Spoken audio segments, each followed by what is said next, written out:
اس کے سامنے دروازہ لگا ہوا ہے. ساتھ ایک جگہ ہے جہاں میزاب رحمت پرناڑا جس کے ذریعے پانی اترتا ہے. وہ جس جگہ پانی اترتا ہے اس کے ساتھ ایک دیوار بنی ہوئی ہے جو اتنی اونچی دیوار ہے. وہ ایریا جو ہے وہ بھی کعبہ ہی ہے. وہ شروع میں کعبہ اتنا ہی چوڑا تھا, مستطیل نما تھا, اسی طرح آگے کی جانب بڑا ہوا تھا.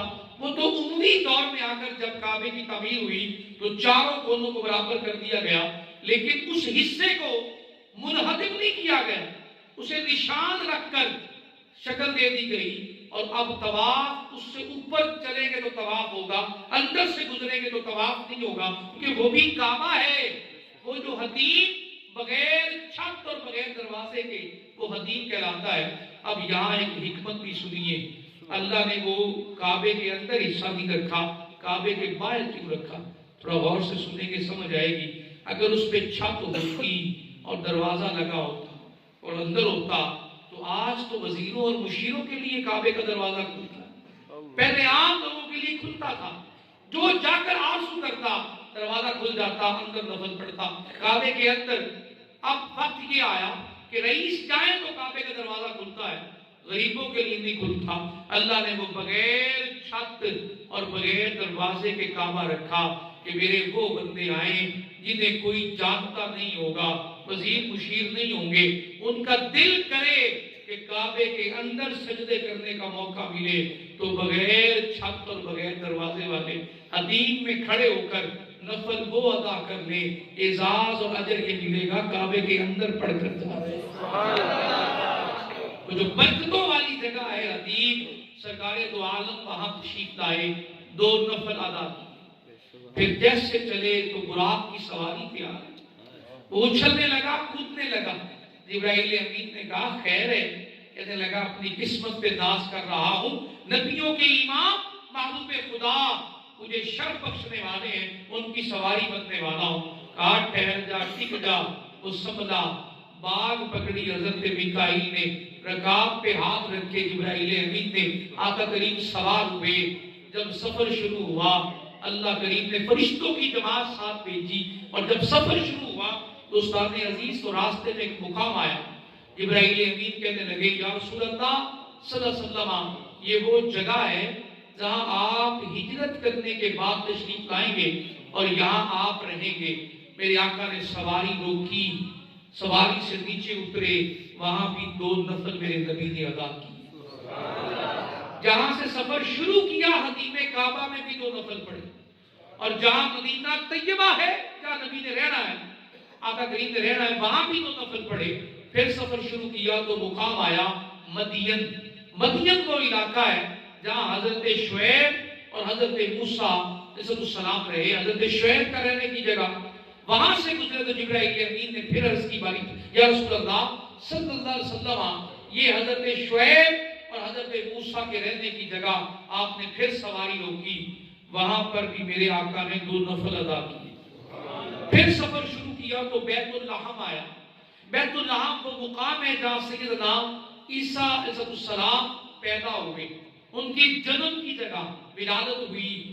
وہاں پہ سواری روکی, میرے آقا کریم پھر نیچے تشریف لائے اور وہاں بھی 2 نفل پڑھے.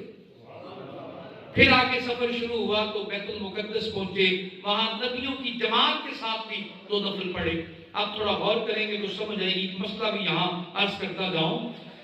جہاں حدیم کعبہ سے سرکار شروع ہوئے, جانا بڑی دور ہے لیکن حدیم میں بھی 2 نفل ہیں, اور مدینہ طیبہ جہاں بننا ہے وہاں بھی 2 نفل, مدین میں بھی 2 نفل, اور بیت اللحم میں بھی 2 نفل, بیت المقدس میں بھی 2 نفل.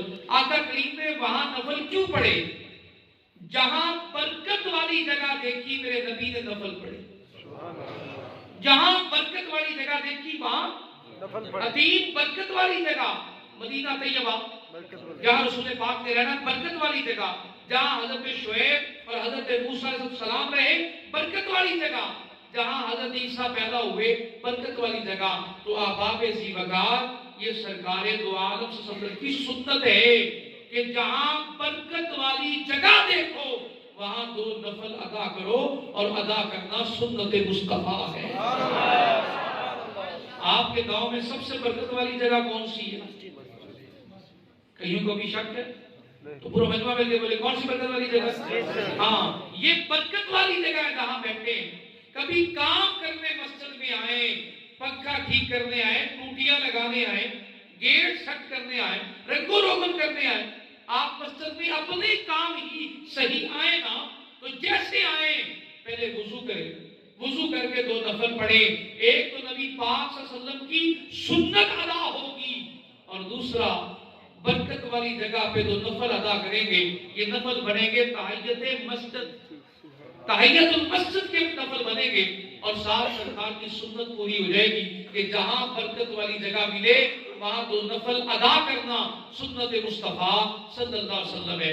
اور دوسرا برکت والی جگہ ہے میرے بھائی آپ کے پیر خانے, جہاں آپ مرید ہیں, جہاں آپ کے مرشد رہتے ہیں, جہاں وہ سانس دیتے ہیں, جن فضاؤں میں وہ اللہ کا ذکر کرتے ہیں اور جن ہواؤں میں وہ سانس دیتے ہیں, جن پانیوں سے وہ وضو کرتے ہیں, جہاں وہ قدم رکھتے ہیں وہ بھی برکت کے مقام ہیں. حضرت موسیٰ اور حضرت شعیب رہے تو برکت کا مقام بنا, حضرت عیسیٰ کا جنم کی جگہ آئی تو برکت کا مقام بنا. جہاں تیرے میرے شیخ پیران نظام مرشد جہاں رہتے ہیں وہ بھی برکت کا مقام ہے. کبھی آستانوں پہ جانا ہو تو وہاں جا کر بھی وضو کر کے 2 نفل پڑھیے گا, سنت مصطفیٰ بھی پوری ہو جائے اور ساتھ ان نفلوں سے برکت بھی نصیب ہو جائے. خالی منہ اٹھا کے نہ چلے جایا کرو اور چلے آیا کرو, باوضو ہو کے جایا کرو. ایسی برکت والی جگہ نصیب ہو تو وہاں نفل ادا کرنا سنت رسول صلی اللہ علیہ وآلہ وسلم ہے. کوئی یہ پوچھے کہ آج کی رات میں نفل کیوں پڑھ رہے ہو تو کہہ دینا سفر معراج میں نبی پاک نے جو نفل ادا کیے ان نفلوں کی یاد میں ادا کر رہے ہیں. سبحان اللہ, ان نفلوں کی یاد میں ادا کر رہے ہیں جو حدیث کعبہ میں ادا کیے, جو مدینہ طیبہ میں ادا کیے, جو مدین میں ادا کیے, جو بیت اللہ میں ادا کیے, جو مسجد اقصی میں نمازیوں کے ساتھ انبیاء کی جماعت کے ساتھ ادا کیے. ان نفلوں کی یاد میں آج کی رات میں نفل ادا کر رہے ہیں. تو استاد عزیز تھوڑا آگے چلیے, جب وہاں پہنچے تو تمام نبیوں سے تعارف ہوا, تمام نبیوں سے. مجھے وقت کو جو بتایا گیا ہے وہ تو میرا خیال ہے پورا ہو چکا ہے. تھک تو نہیں گئے؟ دیکھ لیں تو تھوڑا اور کتنا کے ٹائم اور دیتے ہیں؟ چلے ماشاءاللہ 1 گھنٹہ آپ بیٹھیں گے. چلیں ذرا اونچی آواز سے درود پاک سنائیے, اندازہ ہو جائے. الصلاۃ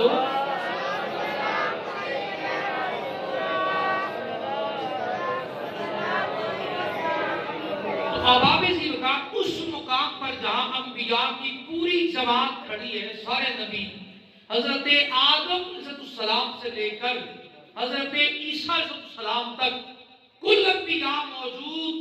وہاں امامت کروائی تیرے میرے نبی نے اور تمام نبیوں سے تعارف ہوا. سب نے سلام پیش کیا, تہنیت بارگاہ رسالت میں پیش کی گئی, مبارکباد دی گئی. سفر کی جانب جانے کے لیے سب نے مبارکباد دی.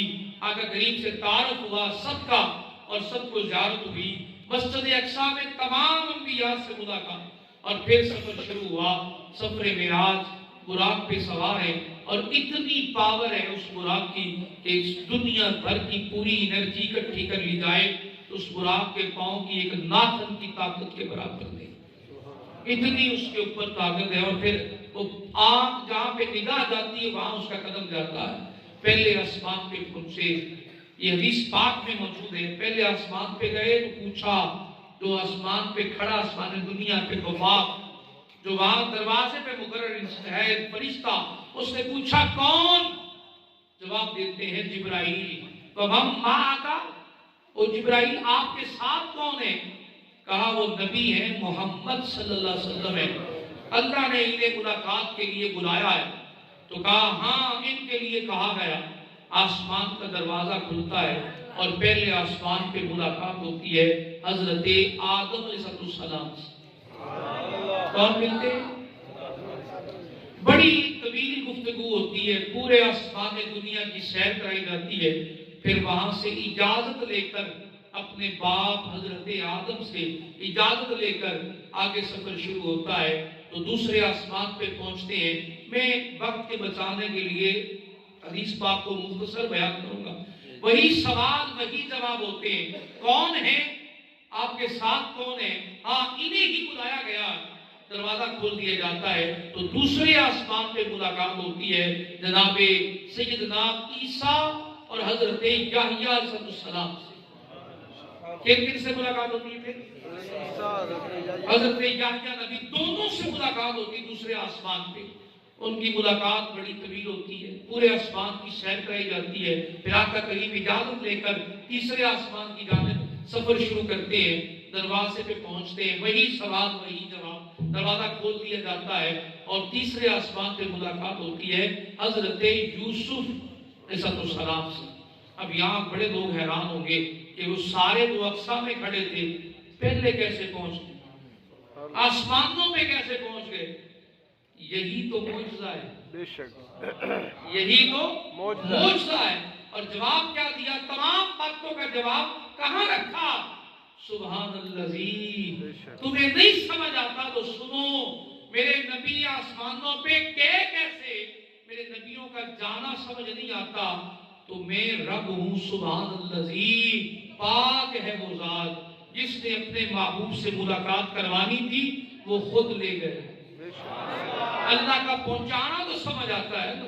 اب تیسرے آسمان پہ حضرت یوسف علیہ السلام سے ملاقات، بڑی دیر اور سارا آسمان کی سیر کروائی گئی۔ پھر چوتھے آسمان کی جانب گئے تو سیدنا ادریس علیہ السلام سے ملاقات۔ کون نبی ملے؟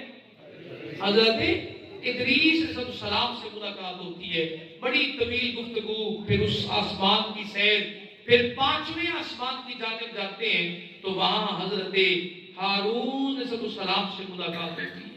وہاں بھی بڑا وقت گزرتا ہے، پورے آسمان کی سیر ہوتی ہے، پھر اجازت لے کر چھٹے آسمان کی جانب جاتے ہیں تو وہاں دروازہ کھلتا ہے تو آگے حضرت موسیٰ علیہ السلام چھٹے آسمان پہ استقبال کرتے ہیں اور وہاں ملاقات ان سے ہوتی ہے، چھٹے آسمان کی سیر کروائی جاتی ہے، پھر وہاں سے اجازت لے کر جب ساتویں آسمان کی جانب جاتے ہیں وہاں حضرت ابراہیم علیہ السلام سے ملاقات ہوتی ہے۔ ساتوں آسمانوں کے نبیوں سے ملاقات کروائی جاتی ہے۔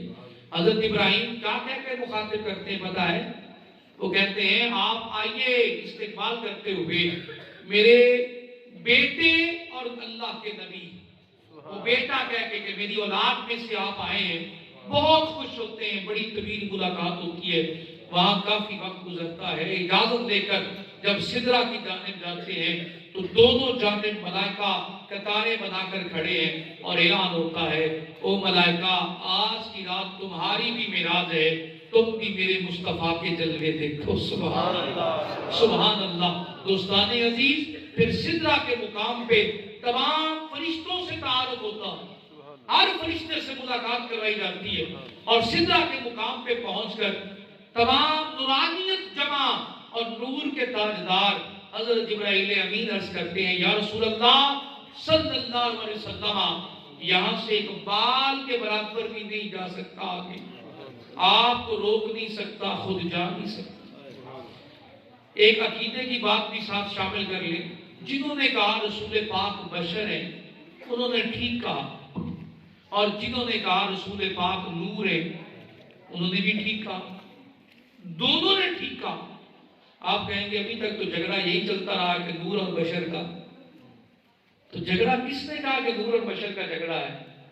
نور اور بشر آپس میں ضد نہیں ہے، مخالف نہیں ہے، یہ تو دونوں نبی کی شانیں ہیں۔ بشر ہونا بھی نبی کی شان ہے اور نور ہونا بھی نبی کی شان۔ اللہ کا یہ مقام نہیں ہے کہ وہ تیرے میرے تک آئے اور ہدایت دے، اور تیری میری اوقات نہیں ہے کہ اس تک جا سکے، تو پھر اس نے اپنے اور بندوں کے درمیان رابطہ کرنے کے لیے اس نے ہمیں میں سے ان عظیم بشر شخصیات کا انتخاب کیا جسے اللہ نے نبوت اور رسالت کا مقام بتا۔ آئی سمجھ کے نہیں؟ تو انتخاب ہمارے لیے کیا گیا جو ہم سے بھی جڑے ہوں، ہم دیکھیں تو ہمارے جیسے لگے، اور جب وہاں جائیں تو وہاں جیسے لگیں. یہ بات سمجھ نہیں آتی.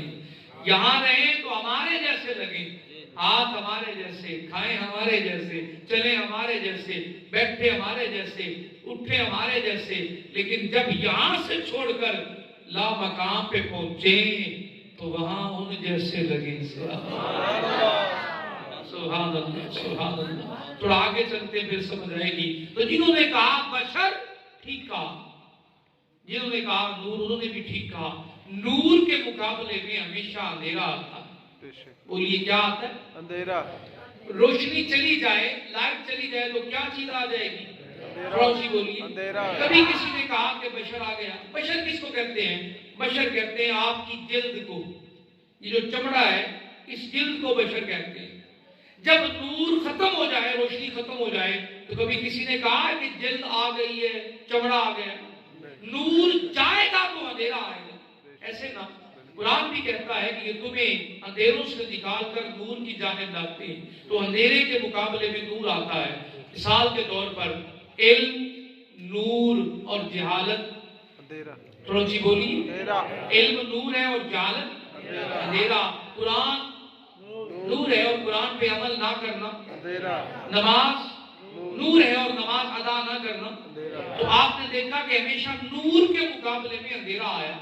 جنہیں رسول پاک نور نظر نہیں آتے تو وہ کہے نا رسول پاک معاذ اللہ استغفر اللہ اندھیرا ہے. اتنی ہمت ہی نہیں ہے. جب رسول پاک نور ہے لوگوں نے کہا تو ٹھیک ہے. اب یہاں سے بھی سنیے. جس نے کہا بشر, اس نے مسجد اقصی تک دیکھا. کہاں تک دیکھا؟ ٹھیک دیکھا. مسجد اقصی تک دیکھا, ٹھیک دیکھا. بشر ہے رسول پاک. اور جس نے کہا نور ہے اس نے بھی دیکھا لیکن سدرہ تک دیکھا. اس نے کہا تک دیکھا؟ سدرہ تک. جس نے کہا بشر ہے وہ اقصی تک رہا, اور جس نے کہا نور ہے وہ سدرہ تک گیا.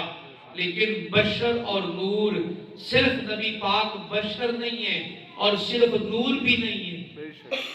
بشر بھی نہیں ہے اور صرف بشر بھی نہیں ہے اور صرف نور بھی نہیں ہے. اب سدرہ کے مقام پہ نور ہاتھ باندھے عرض کرتے ہیں جبرائیل امین یا رسول اللہ آپ کو روکوں گا نہیں, خود جاؤں گا نہیں. آپ کو روکوں گا نہیں اور خود جاؤں گا نہیں. کیوں جبرائیل, کیوں نہیں جاتے؟ یا رسول اللہ ایک بال کے برابر بھی آگے گیا تو میں تو جل جاؤں گا. کیوں؟ آقا میں آپ جیسا نہیں ہوں. نور کہے کہ میں آپ جیسا نہیں ہوں اور آپ کو روکوں گا نہیں. آپ میرے جیسے نہیں ہو. میرے جیسے ہوتے تو رک جاتے. نعرہ رسالت, نعرہ حیدری, عید میلاد النبی, نعرہ ختم نبوت. اب سنیے ذرا, میرے جیسے ہوتے تو روک لیتے, میرے جیسے ہوتے تو سدرہ تک رہتے. اب میرے جیسے نہیں ہے, نہیں روک سکتا. میں آپ جیسا نہیں ہوں, ساتھ نہیں جا سکتا. میں تو آپ کے پاؤں سے لگ جانے والے ان نالین جوڑوں جیسا بھی نہیں ہوں. میں تو آپ کے جسم کے کرتے مبارک جیسا بھی نہیں ہوں. سونے محبوب, یہ تو آپ کے جسم سے لگ کر سارے جلوے کر کے آنے والے ہیں. آپ تشریف لے جائیے. آقا علیہ السلام نے ارشاد فرمایا جبرائیل چلو نہیں جا رہے ساتھ تو بتا دو آگے منزلیں کتنی آئیں گی, راستہ کتنا ہے, چوک کتنا ہے, موڑ کتنے ہیں. تو جبرائیل امین عرض کرتے ہیں. اب جبرائیل امین علیہ السلام کے علم کی بھی حد سنیے. عرض کرتے ہیں آقا اگر راستوں کا پتہ ہوتا تو ساتھ نہ چلا جاتا. راستوں کا پتہ ہوتا the extreme education, extreme degree جبرائیل امین کی سدرہ تک ہے. علم بھی جبرائیل کا سدرہ تک ہے. علیہ السلام کا کم مرتبہ نہیں ہے, بڑی شان ہے. سب سے بلند مرتبہ آپ کا ہے. آپ روح الامین ہیں, کم سٹینڈرڈ نہیں ہے. لیکن جب رسالت باپ کے دروازے پہ پہنچتے ہیں تو وہاں کہتے ہیں آقا جو آپ کو علم ہے وہ میں نہیں جانتا. اس سے آگے منزل کہاں ہے, کیسی ہے, مجھے نہیں پتا. آپ جانیے, آپ کا خدا جانتا. کہا جبریل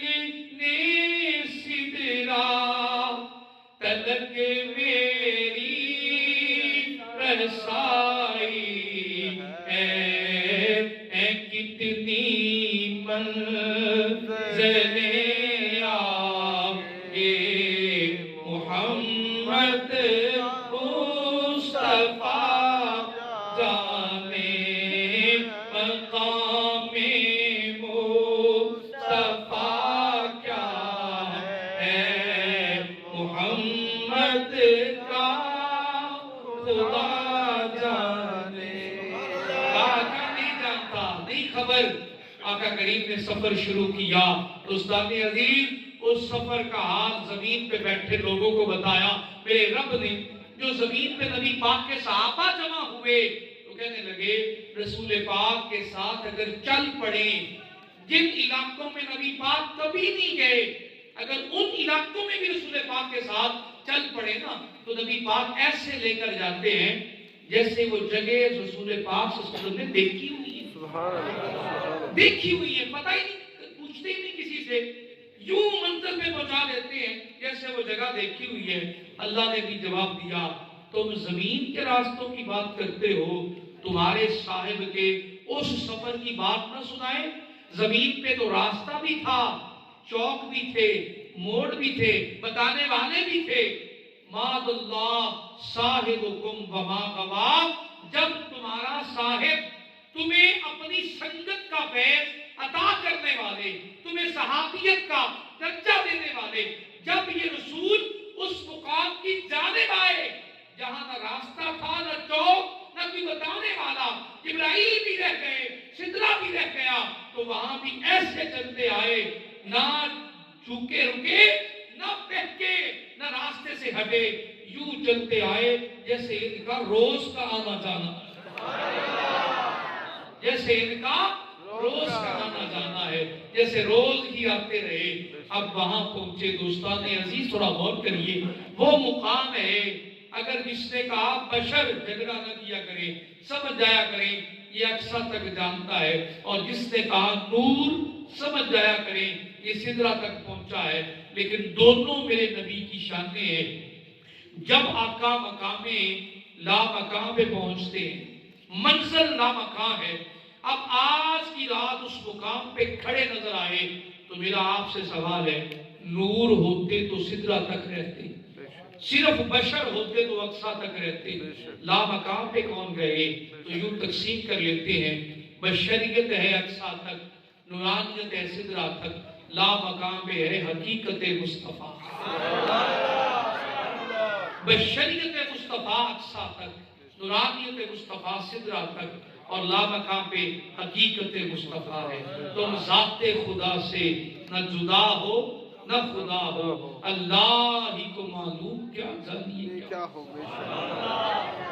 لم یعرفنی حقیقت غیر ربی میری حقیقت میرے رب کے سوا کوئی نہیں جانتا یہ میرے آقا نے فرمایا میری حقیقت میرے رب کے سوا کوئی نہیں جانتا تو یہاں ایک خاص ترین بات شامل کر لوں آج کی رات یہ الجھن ہٹا کے جائیے انہیں اپنے جیسا خیال نہ کریے ان کے ادب اور احترام میں کمی نہ کریے محبت کی انتہا کریے ان کے تعلقات ان کا مرتبہ اس پہ بحث کرنے کی ضرورت نہیں ہے کوئی مانتا ہے سوان مان لے جو نہیں مانتا تو ہمارا کوئی زور زبردستی نہیں ہے وہ جانے اس کا ایمان جانے میں خاص کر جوانوں سے بات کر رہا ہوں یہ بات چھوٹی چھوٹی باتوں پہ خاص کر سوشل میڈیا پہ کسی نے ایک بیکار سی پوسٹ لگا دی آپ کو نہیں خبر اس کے آگے اور پیچھے کیا ہے آپ جھگڑا شروع کر دیتے ہیں اور کئی دفعہ ایسے لفظ لکھ دیتے ہیں جو نبی پاک صلی اللہ علیہ وسلم کے مرتبے کے خلاف ہیں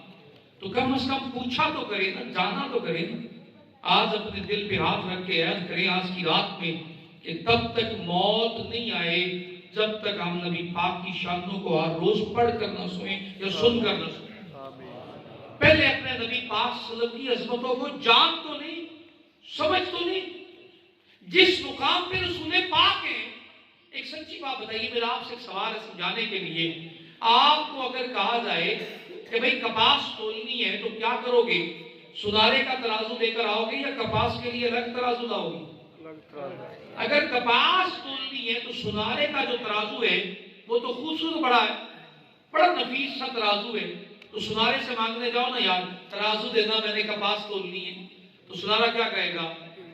کیا کہے گا؟ یہ تمہارے کپاس تولنے کے لیے نہیں بنا، یہ سونے کی رتیاں ماشے تولے یہ جانچنے کے لیے بنا ہے۔ تم نے کپاس تولنی ہے تو کوئی اور ترازو لے جاؤ، بڑا ترازو لے جاؤ۔ بلا تشبیہ و بلا مثال، جب نبی پاک کی ذات کو جاننا ہے تو اس عقل کے ترازو پہ جاننے کے جو باپ کو نہیں مانتی۔ اللہ اکبر، نہیں سمجھ آئی؟ نبی پاک کی شان جاننی ہے، اس عقل سے پوچھیں گے نبی پاک کیسے؟ اس عقل نے تو کبھی باپ کو نہیں مانا، یہ عقل تو کبھی استاد کو نہیں مانتی، یہ عقل تو کبھی بھائیوں کو نہیں مانتی۔ اس عقل کی کیا اوقات ہے؟ جو ہاتھ کی محتاج ہے چھونے کے لیے، جو ذائقے کی محتاج ہے چکھنے کے ساتھ زبان کی محتاج ہے، جو سننے کے لیے کانوں کی محتاج ہے، جو سننے کے لیے ناک کی محتاج ہے، جو دیکھنے کے لیے آنکھوں کی محتاج ہے۔ اگر ذات مصطفیٰ کو جاننا ہے تو پہلے مقام خدا پہ آئیے، پھر پتا چلے گا مرتبہ رسول کیا ہے اور عظمت رسول کیا ہے۔ عقل کے اندھے ہو کر 2 جمع 2 کے ترازو میں رکھ کر ڈانچے لگتے ہیں نبی پاک کا مقام و مرتبہ کیا ہے، ذات کیا ہے، صفات کیا ہے۔ بس ہمیں اتنا پتا چلا ان کے پیچھے چلو گے تو ہدایت بھی انہی کے ساتھ ہے، دین حق بھی انہی کے ساتھ ہے، اور رسول پاک کو چھوڑ کے نکلو گے تیرے در سے جو یار پھرتے ہیں یوں ہی در بدر خار پھرتے ہیں۔ دین حق بھی گیا، ہدایت بھی گئی، اور جو دامن مصطفیٰ سے لگا رہا وہی منزلوں پہ جاتا رہا۔ اس خاص ترین ملاقات کا جو ایجنڈا تھا وہ کیا تھا جو آقا کریم لے کر آئے؟ جو خاص ملاقات کا ایجنڈا تھا وہ کیا تھا بتائیے؟ تھوڑا اونچی بولیے۔ نہیں آپ کو پتا تو سارا ہے، تھوڑا اور اونچی بولیے نا۔ ہاں، تو خاص ملاقات کا خاص ایجنڈا نماز اور روزے، نماز اور میں ڈیٹیل بھی نہیں جا رہا، مجھ سے پہلے علماء کرام نے بڑی ڈیٹیل میں بیان کیا، اپنے سن رکھا ہے، میں اس کو صرف شامل کروں گا۔ جب اتنی بڑی اہم ملاقات ہوئی دونوں عظیم ہستیوں کی، جہاں تیسرا کوئی نہیں تھا، تو کوئی چھوٹی چیز تو نہیں ملی نا؟ تھوڑا سی بولیے، کوئی چھوٹی چیز تو نہیں ملی نا؟ تو نماز سے بڑھ کر عظیم شے کوئی نہیں ہے۔ کوئی پیر کوئی مرید تب تک منزل پہ پہنچ ہی نہیں سکتا جب تک نماز ہی نہیں ہوتا۔ ڈوبتے پھریں گے، گمراہ رہیں گے، نمازوں کو چھوڑے آپ سارے راستے سے فارغ ہو گئے۔ اور جو نمازوں پہ چل رہا ہے پتہ نہیں ادا ہو رہی ہے نہیں ہو رہی، لیکن آ رہا ہے، ڈیوٹی دے رہا ہے، وہ پیر بھی عظمت پہ جائے گا، وہ مرید بھی عظمت پہ جائے گا۔ یہ جو آج اس جو ہماری آرگنائزیشن ہے، یہ جو ہم اس میں رضا کیا شریفیہ رضا کیا، اس آرگنائزیشن کے تحت یہ بات یاد کر لی۔ کوئی آ کر کہے کہ نمازوں کی کیا ضرورت ہے تو مولویوں کا کام ہے، سمجھے دھوکہ دے رہا ہے، اور جو کہے کہ نماز پڑھو گے تو منزل ملے گی، سمجھیے راستے پہ لے کے جانے والا ہے۔ وہ خاص ملاقات کا وہ خاص گفٹ کیا ہے کہ نمازیں ملی 50، حضرت موسیٰ علیہ السلام سے ملاقات ہوئی، بار بار بھیجا، 9 مرتبہ میرے نبی تشریف لے گئے آقا کریم، اور 9 مرتبہ میں 5 نمازیں رہی، 45 اللہ نے ہٹا لی، اور پھر ارشاد فرمایا محبوب عدد میں تو 5 رہ گئی ہیں لیکن مرتبے میں اجر 50 کے برابر ملے۔ بولیے اتنی خاص ملاقات میں خاص بات، اور میرے آقا کی آنکھوں کی ٹھنڈک کیا ہے؟ سلونچی بولیے۔ یہاں جتنے عاشق رسول بیٹھے ہیں کیا اپنے نبی پاک صلی اللہ علیہ وسلم کی آنکھوں کو ٹھنڈک پہنچا رہے ہیں؟ تو نماز پڑھا کریے، محبت کریے، اپنی اولاد کو نمازی بنائیں۔ اور نماز کام کیا کرتی ہے پتہ ہے؟ نماز اس جہان کے انسانوں کو ان الصلاۃ تنہا عن الفحشاء والمنکر، نماز بے حیائی اور برے کاموں سے روکنے والی ہے۔ جو بے حیا ہے اگر نمازی ہو جائے گا تو حیا والا ہو جائے گا، اور جو برائیوں پہ برائیاں کیے جا رہا اور دل نہیں بھر رہا، معافی مانگنا چاہتا ہے، وہ نمازی ہو جائے، برائی سے بھی جان چھوٹ جائے۔ وہ نماز بے حیائی اور برے کاموں سے روکنے والی ہے۔ یہ خاص تحفہ ہے اس رات کا